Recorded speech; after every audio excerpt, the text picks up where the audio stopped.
బలి పశువును చేసేదానికోసం నర్సరావుపేట పార్లమెంట్లో దాదాపు 2 లక్షల మైనార్టీ ఓట్లు ఉన్నాయి. అందుకోసం ఇక్కడ ఖలీలు పెడతా అని పార్టీని గొంతు కోసి పార్టీకి వెన్నుపోటు పొడిచి సర్వనాశనం చేసి నీ స్వార్థం కోసం పెట్టిపోయేవే. ఏమి ఈరోజు ఉండపళంగా ఖలీల్ అహ్మద్ ఎందుకు తీసేయాల్సి వచ్చిందని అడుగుతున్నా. ప్రసన్న కుమార్ రెడ్డి గారు తీలేదే, కాకాణి గోవర్ధన్ రెడ్డి గారు తీలేదే, రామిరెడ్డి ప్రతాప్ రెడ్డి గారు తీలేదే, మేకపాటి విక్రమ్ రెడ్డి గారిని తీలేదే, మేకపాటి రాజగోపాల్ రెడ్డి గారిని తీలేదే.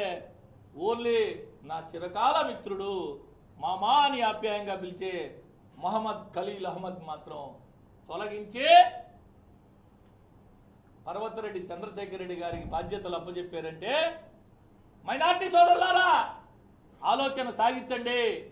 ఎవరు నిజంగా పనిచేస్తారో, ఎవరు కపట ప్రేమ వహిస్తారో ఆలోచన సాగించమని అడుగుతున్నా.